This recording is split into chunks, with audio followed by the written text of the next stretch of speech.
The Only Good Priest. Tom and Scott Mystery, Book 3.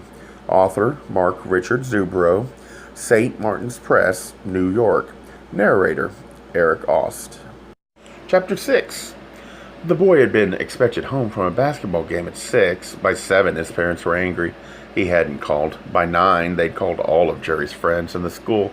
By 11, they were frantic. Now, after midnight, they were scared. They'd called the police, who promised they'd do what they could. After he'd been gone 24 hours, his coach and teacher said he had an uneventful day at school, followed by a normal basketball game. Scored 10 points, made a couple of great steals. No failing grades, no fights with another kid. Jerry'd been seen walking home by himself on the same path he'd used since 3rd grade. It was a 3/4 mile stretch, well lit with no dark spots for lurking attackers. All these years he traversed it uneventfully, and I remembered years ago he insisted he wasn't a baby and could walk it by himself. His concerned parents had shadowed him for a week. They discovered a network of parents who watched the same streets and corners, joined the group, and worried less. I felt guilty about not telling Glenn about Father Clarence's threats. After I got off the phone, I called the rectory. I got the damn answer machine. I hoped their parishioners would revolt against the lazy shits and their mechanical approach to crisis. Scott suggested calling Father Clarence in Manhattan. Directory assistants found the number listed under the last name and first initial. I dialed and got an answer machine. We debated going in person and decided first thing in the morning would be just as good. I paced the floor for an hour. Scott does what he does when he's upset. Late as it was, he headed for the gym down on the 2nd floor of the penthouse. After a while, I joined him. Together, we punished the machines for half an hour.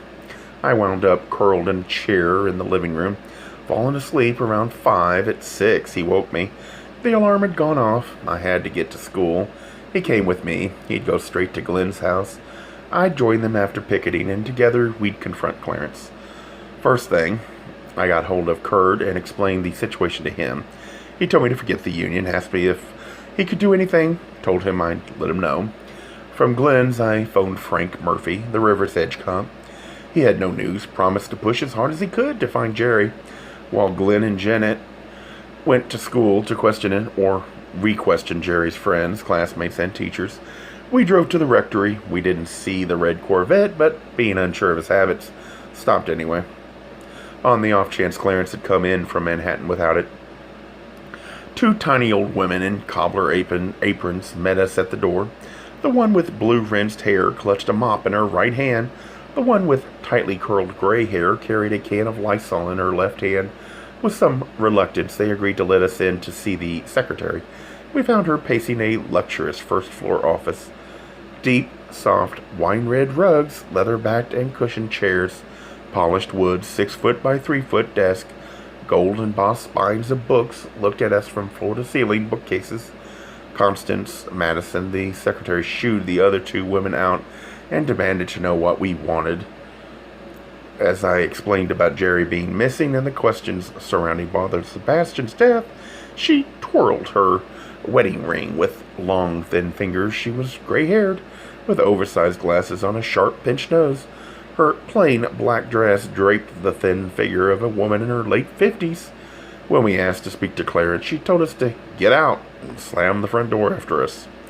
As I started my truck, the old woman with the blue-rinsed hair peeked around the back of the house. She poked her nose furtively in several directions, then gestured frantically for us to come over. We leaped out of the truck. Our feet left indentations in the recently thawed earth on the side of the house. Perhaps a garden in summer. The woman clutched a faded red babushka around her head, but wore no coat. She spoke in a crackly old voice. "Quick, follow me." She led us back into the house. We stopped in a cluttered entryway. Winter coats hung on racks to our left. A row of boots under them. A window in the door let in the winter light. "Harriet," she whispered. From the door opposite emerged the other little old woman. They faced us with their arms entwined. We towered at least a foot above them. "We must be quick." "Mildred," Harriet said. Mildred gulped. "Yes. If Constance knew we'd talked to you, she'd yell at us again." They might have been twins. Mildred had removed her babushka and clutched it in one hand, occasionally dabbing at the side of her face with it. Harriet patted her tightly curled gray hair and said, "We listened at the door?"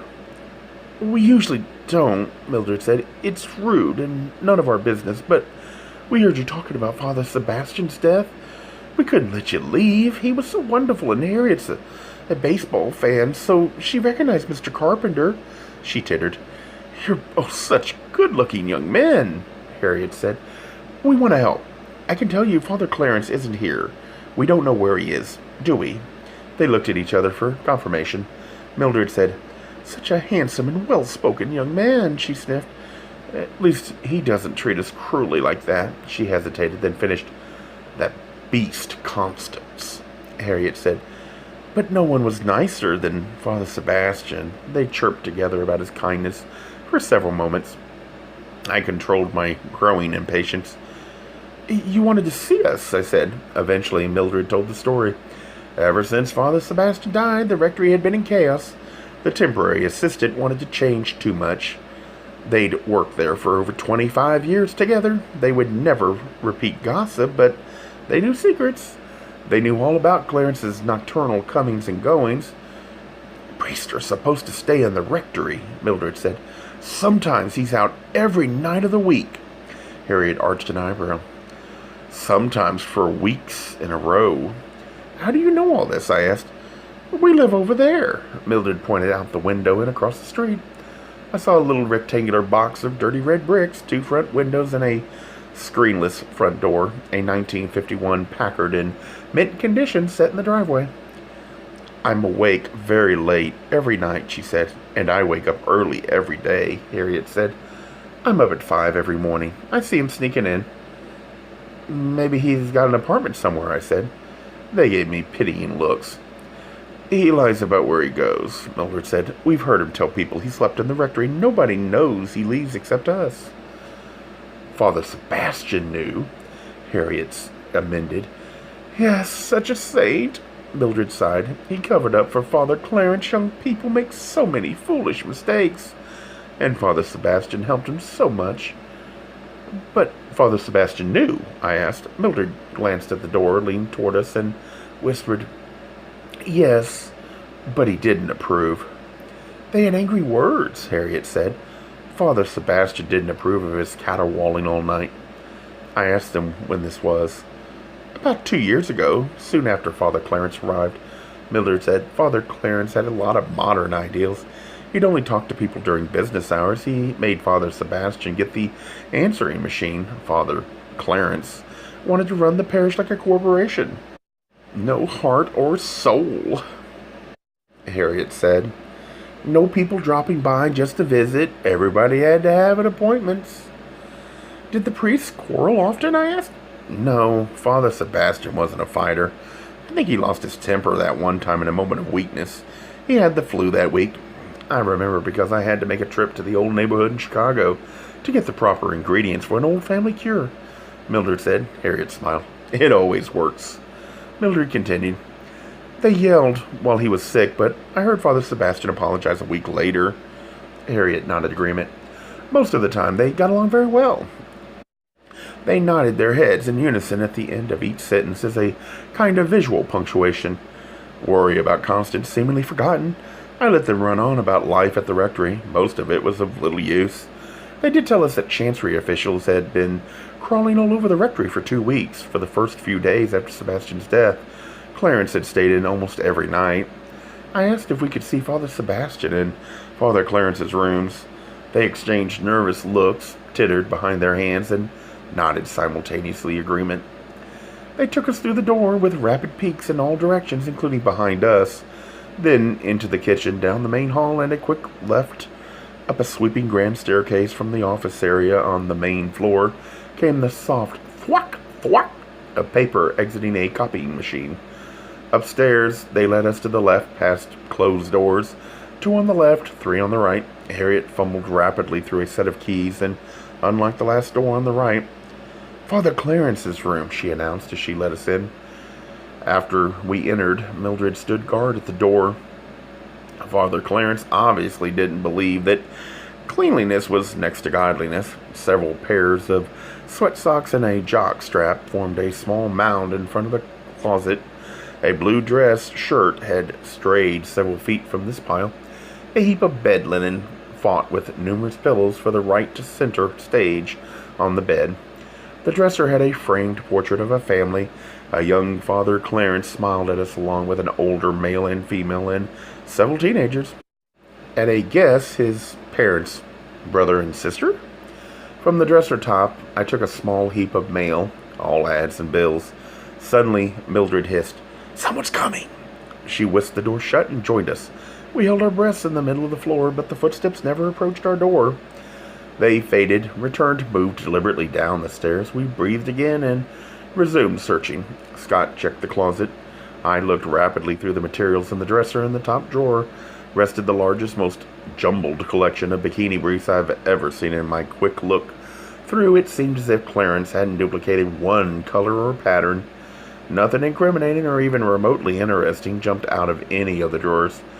I finished the dresser and begun hunting through the bathroom. Toothbrush, aspirin, vitamin C, Centrum, multivitamin, 2 different brands of suntan oil, a jumble of fingernail and toenail clippers, all in all. No hidden passage, stash of illegal drugs or secret notes admitting to murder or kidnapping. Again at the door, the woman repeated their searching looks, concluding with nods to each other, and off we tiptoed down the way we came past the stairs and into the first door on our left. "Sebastian's old room," Harriet whispered. The older priest merited a suite. The first room had dark gold wall-to-wall carpeting, interrupted only by a rectangle of tiles in front of a fireplace, in which sat a neat pile of logs and a grate, but no ash underneath. A lack of use or incredible tidiness. Light gold drapes matched the carpet. Brown leather love seats faced each other in front of sliding glass doors that led to a small balcony. We'd taken several steps toward the bathroom when Mildred sounded her warning. This time, as we huddled together, the door opened. Constance Madison stared angrily. In obedience to her command, we marched downstairs. The three of them stayed behind. Downstairs in the kitchen, we heard loud shouts from upstairs, the voices making remarkably loud and distinctly unchristian comments back and forth. While we paused to listen, Father Clarence walked in. He stopped abruptly when he saw us. "What the hell are you doing here?" "Jerry's been kidnapped," I said. "Your nephew?" "That's outrageous." His surprise and shock didn't seem fake. "You think I had something to do with it because of what he said?" "Cut the crap," I said. "He didn't lie. He heard something. You're the direct link. We want answers, explanations, and alibis if you have them." We all heard renewed, raised voices from upstairs at the same time. We explained, then followed as he hurried through the house and up the stairs. We stood in the doorway while he straightened out the mess. Turned out Mildred and Harriet's last name was Weber. After he'd established a truce, he told them we needed to talk.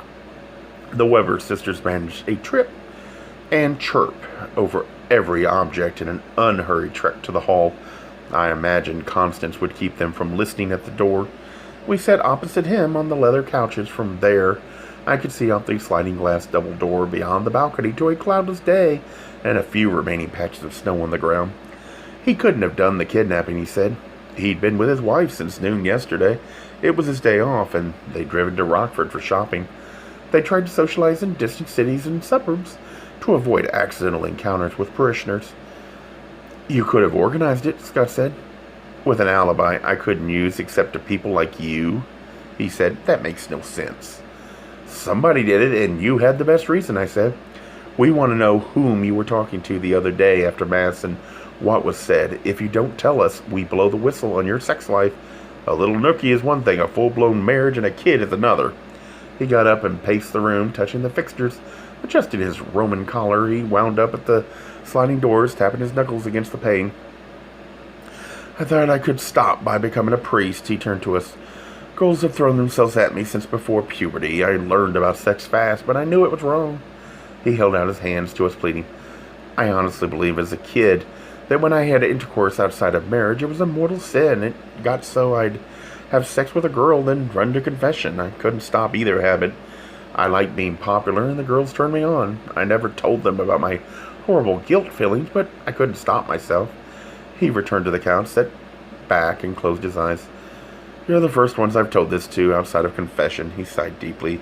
He opened his eyes and resumed his story. At each confession, I'd tell only the individual sin. I'd switch from priest to priest at different parishes. Even with the seal of confession, I was petrified. I was afraid the priest would recognize my voice. I think one guy did. He winced. I prayed and repented, but the next week I'd do it again. I thought as a priest it'd get easier. In the seminary, they kept us away from most outside influence, so I didn't have much of a problem. I didn't have any trouble fending off the fags. Gay people, Scott reminded him. Oh, yeah, right, Clarence said. Anyway, being away from women helped. I've never been into jacking off. I'd always had an outlet. I might have beat off 5 times in my life, he shrugged. Anyway, I got out of the seminary and it started all over. My first day of office hours in my first rectory, I met my future wife. He gave us chapter and verse of his fairly ordinary double standard.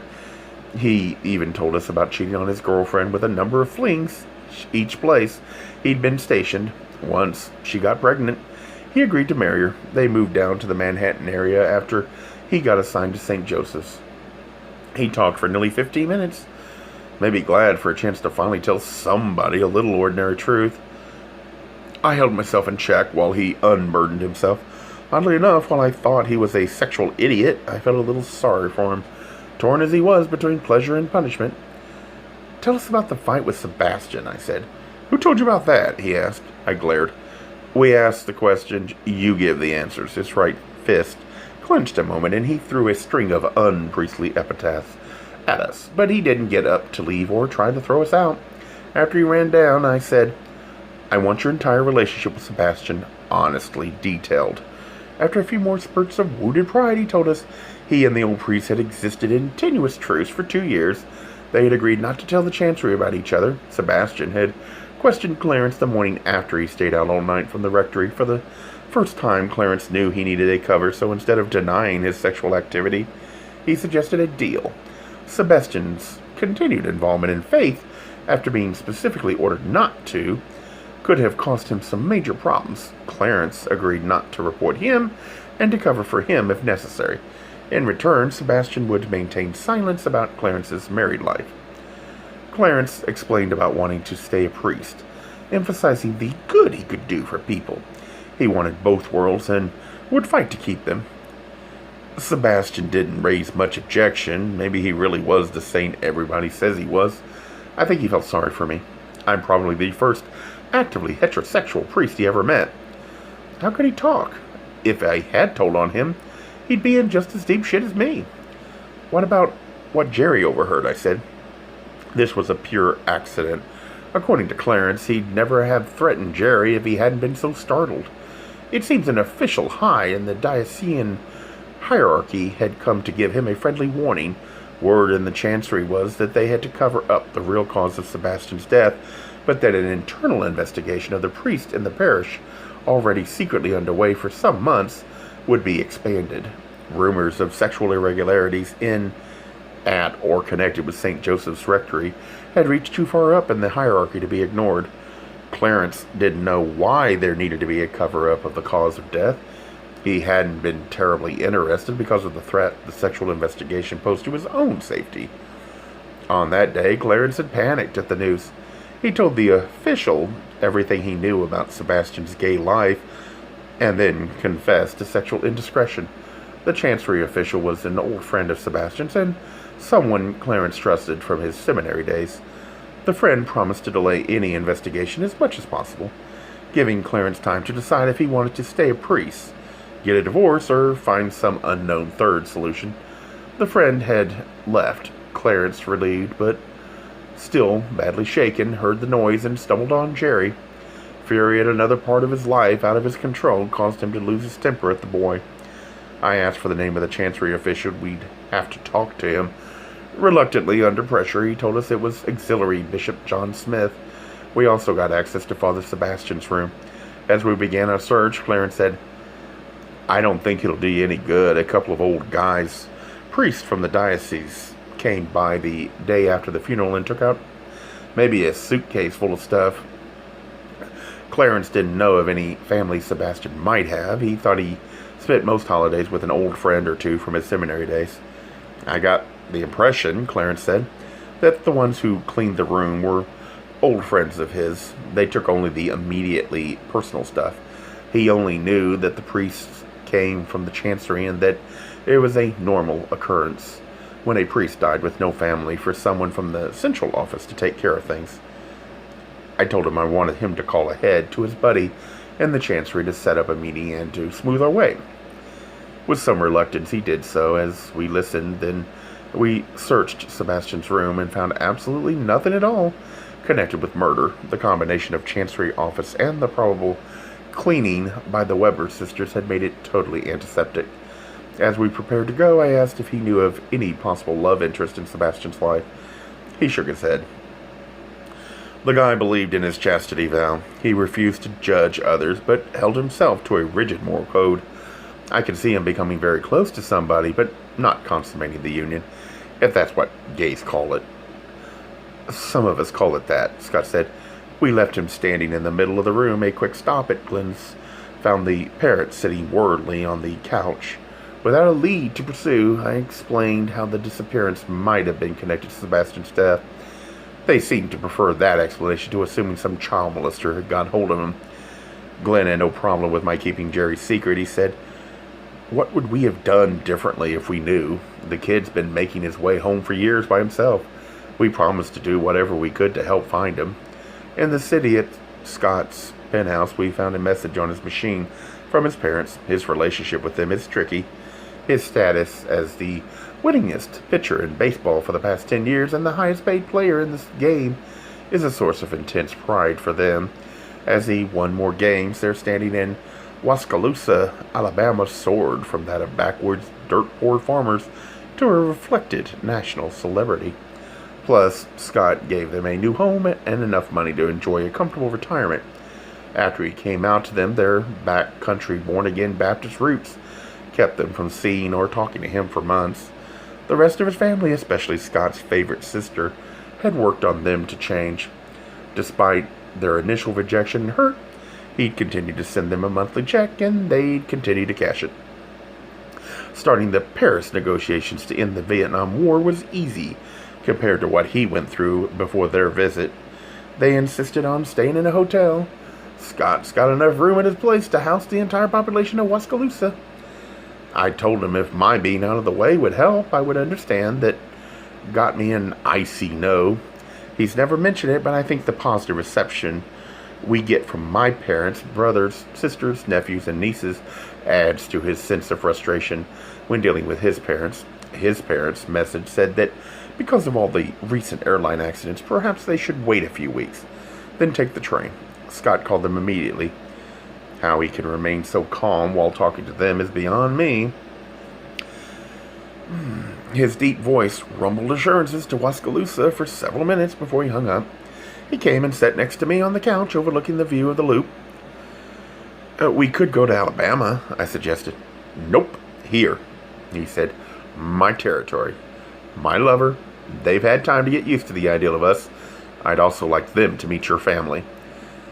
If you can get yours to agree, I'm sure my mom and dad would cooperate. He nodded thoughtfully. We changed and went down to a second-floor gym.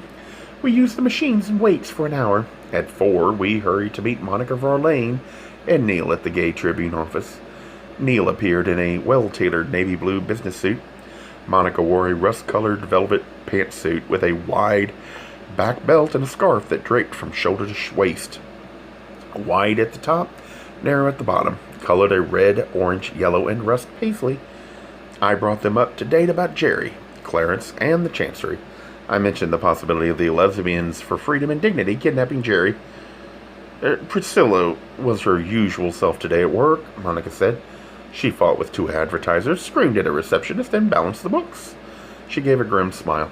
I don't know enough about that group to know if they do kidnapping or not, or in this case, why. I can't see a benefit for them. Neil said, they don't work by reason. Who knows why? I think the real obstacle is their inability to make decisions and act on them. Priscilla can organize books, figures, and office, but she can't organize people. A lot of people resent her. It was a mistake to elect her head of faith. Her group is too bumbling to get to the suburbs, take the kid, and hide him successfully. Scott said, "According to what you and the cops said, they have done some successful violence." "Mickey Mouse shit," Neil said, dismissing their past activities. I said, "They could have hurt Jerry." "Not deliberately," Monica said. "Accidentally or any other way. They better not," Scott said. We left the newspaper and drove to the cathedral rectory, where we had our appointment with Clarence's mystery man from Sunday. Many of the priests who worked in the chancery lived at the cathedral rectory. Only a few blocks away, we parked on State Street and walked up the side stone steps to the front door. A young priest opened the door and ushered us into a first-floor hall that had a black and white checkered tile floor, down the center of which ran a mahogany-colored rug. We went up a informal staircase to the second floor, where the decor changed. This was all quiet elegance in a gay, Gothic sort of way. 50s religious articles filled small tables at regular intervals. Down the hall, we stepped on plush, deep blue carpeting. Various cardinals, bishops, and archbishops from Chicago's past peered across at one another from portraits along the length of the hall. That the young man led us down. We passed a room painted outrageously green. The priest walked with his hands concealed in the long sleeves of his cassock. He had a fresh, round face, all glowing red cheeks and frowning decorum. He led us to the office of the Reverend John Smith, one of Chicago's numerous low-level auxiliary bishops. Just outside the door, our guide's froze look broke long enough for him to request an autograph from Scott, who signed the back of a holy card the priest produced from the depths of his cassock. "Thank you," he whispered gratefully, then leaned closer. "I'm a big fan of yours, Mr. Carpenter." He melted away down the hall. I gave a knock, a soft murmur bade us enter. We walked into a blue carpet thicker and even deeper in color than the corridor. White oak paneling covered 3 of the walls. The room might have been a sitting or drawing room in a 19th century mansion. A set of hard cushioned chairs and a settee were placed around a window whose heavy 3/4 closed navy blue drapes shut out the blur of the cathedral next door. Paintings of religious shrines, properly lighted and hanging at regular distances from one another, adorned the walls. I recognized Fatima and Lourdes. 1 or 2 other chairs, best described as indoor graveyard furniture, were scattered about the room. Brass lamps on delicate side tables provided light from either side of the settee. A man in an impeccably tailored black suit and Roman collar rose to greet us from the seat at the window. Father John Smith had a full head of black hair, a clean-shaven face, the aforementioned perfect suit, and a Roman collar, along with the most highly polished black shoes I'd ever seen, including my time in the Marines. I guessed him to be in his mid-50s. "Welcome," he murmured. He offered, and I shook a soft, damp, fish-shaped hand. He led us to the chairs opposite the settee. As we sat, he offered us tea. We declined high tea at the cathedral rectory. Next, they'd invited us to solemn high vespers. He began with consolation. "You have my deepest sympathies in the matter of your missing nephew. I pray for his immediate safe return." He proceeded to chat about the baseball season and about teaching school, and gave us minor tidbits of idle gossip about the new archbishop's getting used to his position. Cardinal Bernardin had been elevated to prefect of the Congregation of Religious in Rome. The new man had arrived 3 months before. Tiring of his smooth chatter, I broke in. "We're here about Father Sebastian's death." My change of topic occurred without a murmur or hint of discomfort on his part. I explained our concern and our knowledge of a cover-up on the part of church officials and demanded information. He smiled, took a bite of a cookie, a sip of tea, replaced the saucer and cup on the tray, and wiped each finger individually with a monogrammed cloth napkin, which he then proceeded to fold neatly and place next to his teacup. If he touches one more thing on that tray, I thought, there'll be another death in the clergy. But he didn't. He crossed one leg over the other, steepled his hands, and placed the tips on his chin. "The situation at St. Joseph's Church is most unfortunate. We need to find the most diplomatic way to resolve all the issues involved." You've got a possible murder, a married priest with a baby, and a possible kidnapping by one of your priests. You have no proof for your first and last assumptions, he said. Smith was the kind of guy who, when he was a kid, loudly dealt out insults, begging for fights so he could run and tell teacher when someone finally got mad enough to beat the shit out of him. In college, his kind organized study groups to show off how much more he knew than anybody else. The night before the test, he would brag about an A paper hoping you got an F. He was a nerd with a chip on his shoulder. Why is there a cover-up? Scott asked, and how can you get the police to go along with it? The entire output of the spring run of Vermont maple syrup was as nothing compared to the sugared tone the priests now adopted. We don't expect outsiders to understand the workings of Holy Mother Church, he said. History has proven we know what is best. You speak of matters you can't possibly fathom. We need to leave these complicated matters in the hands of those of us who are used to dealing with such issues. You mean lots of priests die every year whose deaths you have to cover up? Scott asked. I refer, of course, to the level of complexity rather than specific issues, Father Smith replied. What happens to Father Clarence? I asked. After a decent interval, he'll be transferred to a quiet parish. And the woman? I asked. We have ways of dealing with such issues that I'm not at liberty to discuss. Suffice it to say that most of the women in earlier cases have found it advantageous not to make a public scandal. He harumphed. I'm sure you're not naive enough to think that Father Clarence is unique. I thought the kid might be a little unusual, I said. A trifle, he conceded, but, well, within the ability of this diocese to handle. Like you cover up for priests who molest kids, Scott said. You raise an unfortunate issue. Yes, we have priests with faults. Some are alcoholics, a few are thieves. Jealousy, ambition. We are not exempt from human vices. You judge us harshly. You bet your ass I do. You're in the do-good business. You set yourselves up as better, Scott said. Some people might direct the same kind of comment towards you as a baseball player and gay man. I make no judgment. In the church, we try our best. Some fail. Most are good priests doing excellent work in thousands of quiet ways for good, decent people. I said, Father, Clarence told us about the cover-up. Another sugary smile appeared. Please, gentlemen, he's a frightened man with his world crumbling around him. It's unfortunate your nephew misunderstood some garbled words. I began a protest, but he held up a hand to forestall me. Spare me. You're intelligent men.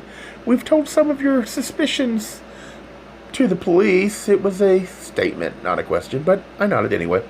Well, they haven't been here, he continued. If they choose to give no credence to a 12-year-old, who am I to insist to the contrary?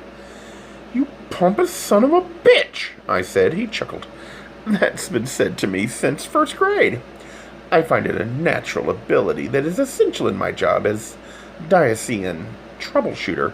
He paused, rubbed a hand thoughtfully along his jaw, then resumed. I have a bit of advice for you gentlemen. Don't you think it better for your reputations and because of the nature of your relationship to avoid the possibly publicity and inherent dangers of this kind of meddling? I smiled, and Scott laughed out loud. My lover said, I guess you think you're making a threat? We aren't impressed. The truth's come out with or without your help. In the middle of the silent elegance of the room, Smith calmly raised an eyebrow. Is there anything else I can do for you gentlemen? On the street, I said to Scott, I feel like I've just been raped by the entire Chicago Bears football team at high noon in the center of Daly Plaza, and no one's going to do anything about it. You know, Scott said, change that black suit and collar to a button-down shirt and gray sweater, and he could be the guy the bartender at Roscoe's described who met Sebastian on Sundays. Scott was right. I thought of going back and asking, but assumed that the most we'd get was another suave denial. We had several hours to kill before our next appointment. I wanted to try following Priscilla again. Monica and Neil had told us she'd be at a neighborhood crime watch meeting at Halstead and Aldine until 10. We dined at my brother's place in its usual quiet elegance. We don't get there often enough. We hit the streets around 9:30 to be buffeted by a rising wind off the lake. On the car radio, we heard about the National Weather Service had issued a winter storm watch for the metropolitan area. If the temperature plummeted close enough to freezing, we could be in for some nasty weather. At the moment, 50-degree temperatures held. A Gay Mysteries audiobooks.